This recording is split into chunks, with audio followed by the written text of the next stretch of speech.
नमस्कार दोस्तों, यह कहानी आपको बहुत कुछ सिखा देगी। मैं सोफे से उठा, अचानक छाती में दर्द उठने लगा। कहीं मुझे हार्ट अटैक की समस्या तो नहीं।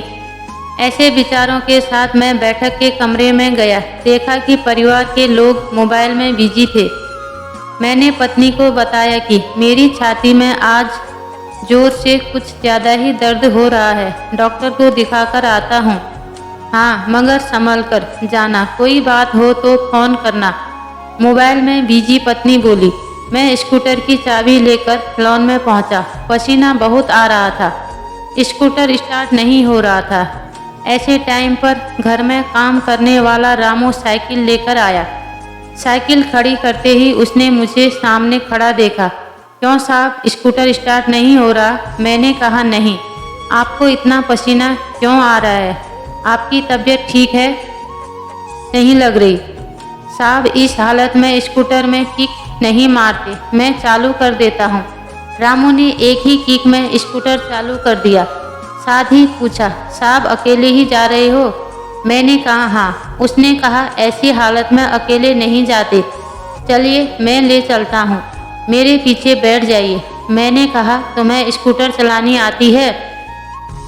साहब चिंता मत करो, अच्छे से जानता हूँ। पास में ही एक हॉस्पिटल में हम पहुँचे। रामू तेजी से अंदर गया और व्हील चेयर लेकर आया। साहब अब चलना नहीं है, इस चेयर पर बैठ जाओ।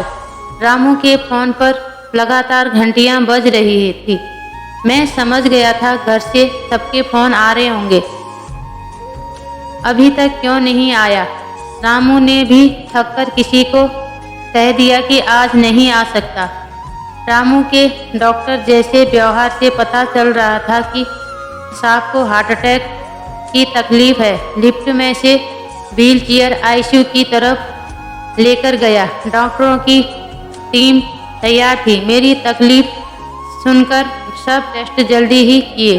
डॉक्टर ने कहा, आप समय से पहुंच गए हो और अच्छी बात रही कि आपने व्हील चेयर का उपयोग किया, इसलिए बिना देर किए हमें हार्ट अटैक का ऑपरेशन करके आपके ब्लॉकेज को दूर करने होंगे। इस फॉर्म पर आपके हस्ताक्षर की जरूरत है।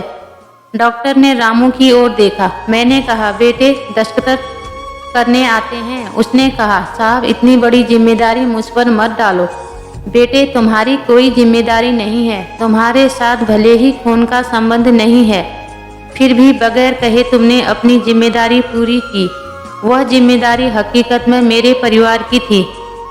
एक और जिम्मेदारी पूरी कर दो बेटा। मैं नीचे सही करके लिखा दूंगा कि मुझे कुछ भी होगा तो जिम्मेदारी मेरी है। रामू ने सिर्फ मेरे कहने पर ही दस्तखत किए।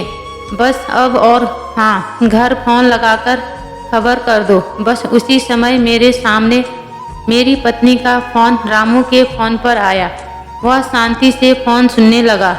थोड़ी देर बाद रामू बोला, मैडम आपको पगार काटने का है तो काटना, निकालना है तो निकाल देना, पर अभी ऑपरेशन शुरू होने से पहले हॉस्पिटल पहुंच जाओ। हाँ मैडम, मैं साहब को हॉस्पिटल लेकर आया हूँ। डॉक्टर ने ऑपरेशन की तैयारी कर ली और राह देखने की कोई ज़रूरत नहीं है। मैंने कहा, घर से फ़ोन था? हाँ साहब। मैंने मन में पत्नी के बारे में सोचा। तुम किसी की पगार काटने की बात कर रही हो और किसको निकालने की? आंखों में आंसू के साथ रामू के कंधे पर हाथ रखकर मैं बोला, बेटे चिंता नहीं करते, मैं एक संस्था में सेवा करता हूँ। वे बुजुर्ग लोगों को सहारा देते हैं। वहाँ तुम जैसे ही आदमी की ज़रूरत है। तुम्हारा काम बर्तन कपड़े धोने का नहीं है, तुम्हारा काम तो समाज सेवा का है। बेटा पगार मिलेगा, इसकी चिंता बिल्कुल भी मत करना। ऑपरेशन के बाद मैं होश में आया। मेरे सामने मेरा पूरा परिवार नतमस्तक खड़ा था। मैं आंखों में आंसू लिए बोला, रामू कहाँ है? पत्नी बोली, वो अभी ही छुट्टी लेकर गांव चला गया। कह रहा था कि उसके पिताजी हार्ट अटैक से गुजर गए हैं, 15 दिन के बाद फिर आएगा। अब मेरे समझ में आया कि उसको मेरे अंदर उसका बाप दिख रहा होगा। हे प्रभु, मुझे बचाकर आपने उसके बाप को उठा लिया। पूरा परिवार हाथ जोड़कर माफ़ी मांग रहा था। एक फोन की लत एक आदमी को दिल से कितना दूर लेकर जाती है, वह पारिवारिक देख रहा था। यही नहीं, मोबाइल पर आज घर घर कलह का कारण बन गया है। बहुत छोटी छोटी बातें तत्काल अपने माँ बाप को बताती है और माँ की सलाह पर ससुराल पक्ष के लोगों से व्यवहार करती है, जिसके परिणाम स्वरूप वह 20-20 साल में भी ससुराल पक्ष के लोगों से अपनत्व नहीं जोड़ पाती। डॉक्टर ने कहा, रामू भाई आपके क्या लगते हैं? मैंने कहा, डॉक्टर साहब कुछ संबंधों नाम या गहराई तक न जाए तो बेहतर ही होगा, उससे संबंध की गरिमा बनी रहेगी। बस मैं इतना कहूँगा, आपात स्थिति में मेरे लिए फरिश्ता बनकर आया था। सोनू बोला, हमको माफ़ कर दो पापा, जो फर्ज हमारा था उसे रामू ने पूरा कर दिया। यह हमारे लिए शर्मनाक है। अब से ऐसी भूल भविष्य में कभी भी नहीं होगी पापा। बेटा, जवाबदारी या नसीहत लोगों को देने के लिए ही होती है।